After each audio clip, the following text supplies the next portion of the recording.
سیگا ایک تعارف۔ کیا آپ نے کبھی رات کے وقت آسمان پر چمکتے ہوئے ستاروں کو دیکھ کر سوچا ہے کہ ہم اس وسیع و عریض کائنات میں کون ہیں، ہمارا مقام کیا ہے اور یہ سب کچھ کہاں سے آیا؟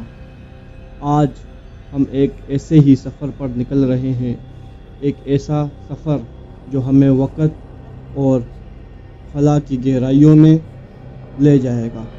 یہ سفر ہمیں کارل سیگا کے شہر آفاق کتاب کوسموس کی روشنی میں کرنا ہے۔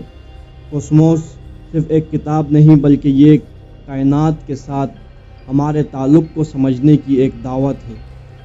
یہ سائنس، فلسفے اور تاریخ کا ایک ایسا حسین امتزاج ہے جو ہمیں بتاتا ہے کہ محض زمین کے باشندے نہیں بلکہ ہم خود کائنات کا ایک حصہ ہیں، ہم ستاروں کی دھول سے بنے ہیں۔ اس کتاب میں کارل سیگا ہمیں کائنات کیلنڈر سے متعارف کرواتے ہیں جس میں کائنات کی پوری تاریخ کو ایک سال میں سمو دیا گیا ہے۔ اس کیلنڈر کے مطابق بگ بینگ 1 جنوری کو ہوا اور انسانی تاریخ کا پورا سفر 31 دسمبر کی رات کے آخری چند سیکنڈ میں مکمل ہوتا ہے۔ یہ تصور ہمیں احساس دلاتا ہے کہ ہمارے انسانی تاریخ کائنات کے عمر کے مقابلے میں کتنی مختصر ہے۔ سیگا ہمیں قدیم یونان کے ان مفکرین سے ملواتا ہے جنہوں نے سب سے پہلے یہ سوچا کہ دنیا کو دیوتاؤں کے بجائے قدرتی قوانین چلاتے ہیں۔ وہ ہمیں اسکندریہ کی عظیم لائبریری کی سیر کراتے ہیں جو قدیم دنیا میں علم کے سب سے بڑے مرکز تھے، اور اس کے جل جانے پر افسوس کا اظہار کرتے ہیں کہ انسانیت نے کتنا بڑا علمی خزانہ کھو دیا۔ وہ سمجھاتا ہے یہ سفر ہمیں ستاروں کی پیدائش، موت کے عمل کو سمجھاتا ہے۔ ہمیں معلوم ہوتا ہے کہ ہمارے جسم میں موجود لوہا، کیلشیم اور دیگر عناصر ان ستاروں کے مرکز میں پیدا ہوئے جو اربوں سال پہلے پھٹ گئے تھے۔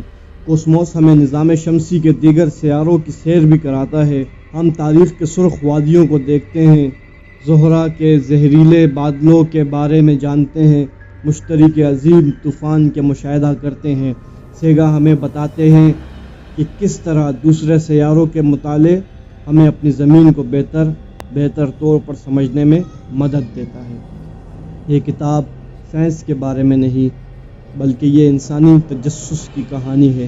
یہ ان سائنسدانوں کی کہانی ہے جنہوں نے زندگی، کائنات کے راز جاننے کے لیے وقف کر دی، جیسے کوپرنیکس، گیلیلیو اور نیوٹن، جنہوں نے ہمیں کائنات کو دیکھنے کا ایک نیا انداز دیا۔ آخر میں کارل سیگا ہمیں ایک اہم پیغام دیتے ہیں: زمین اس وسیع کائناتی سمندر میں ہمارا واحد گھر ہے۔ ہمیں اس کی حفاظت کرنی ہے اور اپنے علم کو جنگوں اور تباہی کے بجائے انسانیت کی بھلائی کے لیے استعمال کرنا ہے۔ وہ ہمیں امید دلاتے ہیں کہ اگر ہم مل کر کام کریں تو ہمارا مستقبل ستاروں کے درمیان ہو سکتا ہے۔ تو آئیں اس سفر کا آغاز کرتے ہیں، میرے ساتھ شامل ہوں اور ہم مل کر کارل سیگا کی کوسموس کی مکمل آڈیو بک سنیں گے جو ہمیں ہماری اصلیت، ہمارے حال، ہمارے مستقبل کی جھلک دکھائیں گی۔